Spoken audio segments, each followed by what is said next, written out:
Military high commands have condemned the act of violence and lawlessness by their men in Tamale on Wednesday. In the joint statement issued and signed by Assistant Commissioner of Police David Eklu and Director for Public Relations of the Ghana Armed Forces Colonel Aggrey Quarshie, the high command say they will not countenance such acts of lawlessness by the men in uniform. Consequently, they have resolved to investigate the current incident and take punitive measures against security personnel who take the law into their own hands.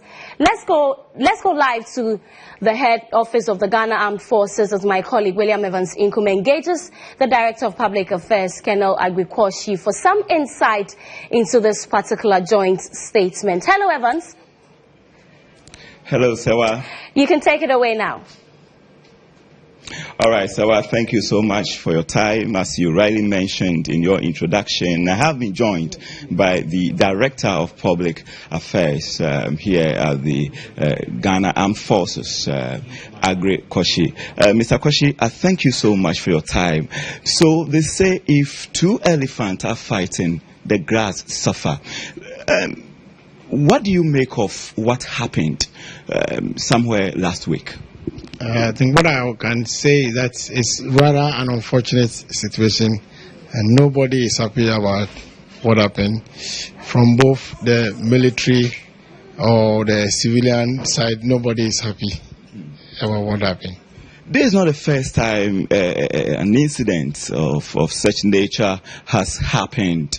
Now, somewhere in 2016, December, there was an incident in Consequently which involved some military officers allegedly assaulting two police officers. In June, at Wadara Barracks in Kumasi, another incident happened, and we're told the police officer had apparently accessed a no thoroughfare area. He was also alleged to have been assaulted. Then last Wednesday, another incident happening in Tamale. In all these chronological events, what has the military command done to persons involved? Yes, the unfortunate thing is that at times those who report some of these things exaggerate some of the issues, and so it makes it look as if the whole system is coming down. But you do the investigations, then you get to a point. People who are even supposed to come as witnesses to help you unravel the issue, you can't find them again. But those who are... Yeah, are you referring to the victims, or you are referring to anybody who saw the incident happening? Yes, especially the Kumasi one, for instance. It came out that the pictures they put on WhatsApp and those things were not true.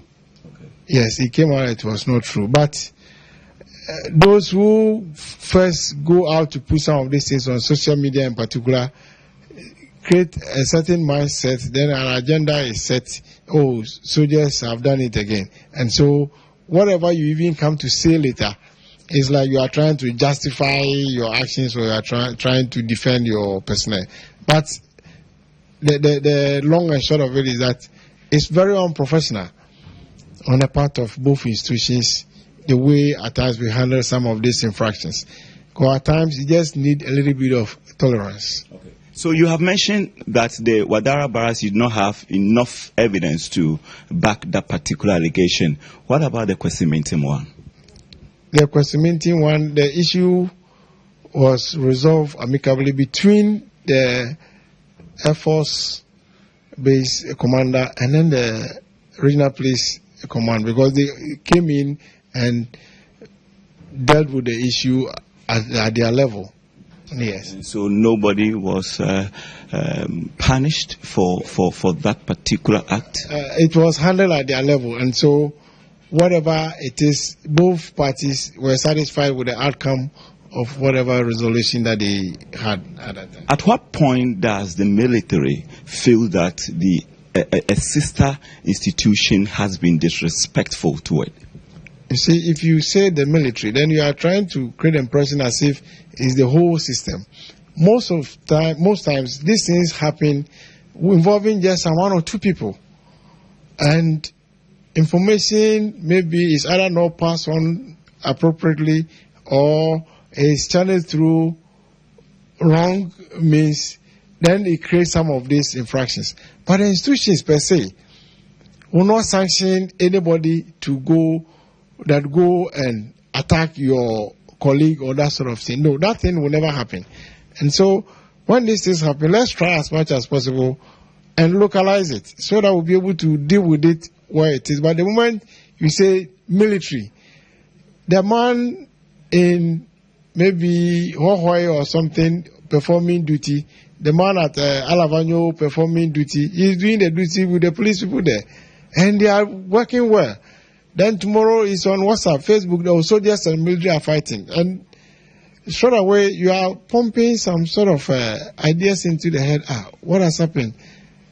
The person who is supposed to help him to work, then they are looking at themselves as if they are some enemies or something. But when these issues come, that is why we try to investigate these things and then try to localize the thing and see where exactly the problem is coming from, so that you don't get everybody involved in this situation. Now, Wednesday, what happened on Wednesday? We understand, even though it's something that you have strongly opposed to per what we are hearing as the cause of that particular clash. I heard you speak to one of media houses saying that what is within the public domain, that is a military man assaulting a wife and the wife lodging a complaint with the police and resulting or culminating to that particular clashes, wasn't the actual or reason for which that particular clash occurred. Now, what is the rule of engagement?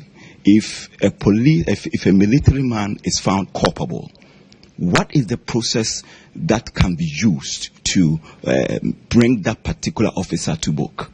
I don't have the full details of the police procedures, but what I know is that if a military person does something, the unit that picks up the military person is supposed to channel that thing through their chain of command, and it will get to the military authorities in that area.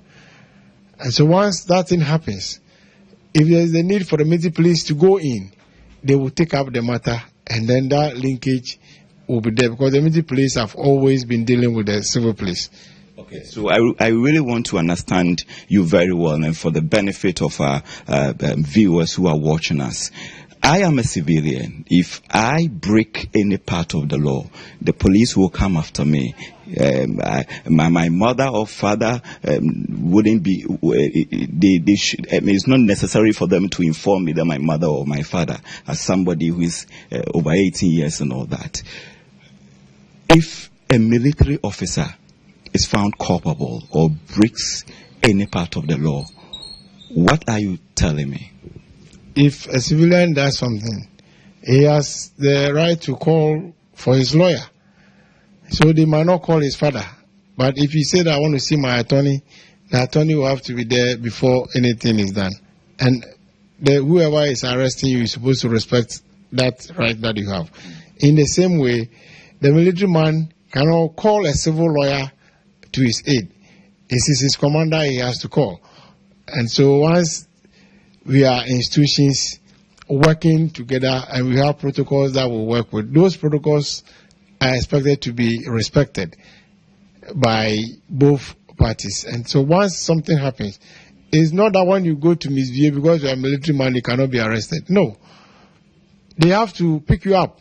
But after you have been picked up, then those protocols, yes, you need to confirm. For all you know, the person is not even a military person. Do I get a sense that last Wednesday's incident, the due process was not followed? I don't want to go too deep into those things because it's a subject of investigation. But the matter didn't start that Wednesday. It was, I think, I'm told it started from 1st May. And so from that time, there have been some interaction. Okay. Yes, as to why it turned that way is also part of the things the investigators are trying to find out. Okay, so we are wrapping up. Now, let me just take you back to your joint news release. And this one is under 2A. Well, you said to set up a committee of police and military membership at all regions where there is military base for the purposes of overseeing to the peaceful coexistence of both services. One would say that this thing has been there, Operation Calm Life. You move with the police. What is different from what you have been doing with the police, and to what extent will that foster unity or harmony between the two sister institutions? So these committees will be like a point of contact. So in case of anything, the committee members become one of the first group of people to be informed, and then they will lead whatever negotiation, whatever arrangement. They're supposed to pick somebody up. Because you have personnel from both sides, and so they know that yes, this is where the thing is coming from. They use their channels, internal communication channel, command channels, to identify who is behind some of these things, and then they take it up from there. But if it's open, you want to get a commander, it's difficult for you to know which unit is this person coming from. But when this thing happens, they say soldier. But the person technically is not a soldier, it's an airman. So you see there's some difference. But you will put all of us together. But if there was a committee, the committee will know, once he gets the person's rank, he gets his name, he will know the status of the person and know how to proceed. Thank you so much. So, Sawa, we've been speaking to Colonel Aggrey Quarshie, and he is the main man, when it comes to the police and the military relations as far as the Ghana Armed Forces is concerned. Over to you. Thank you very much, William Evans Inku, my colleague at the offices of the Ghana Armed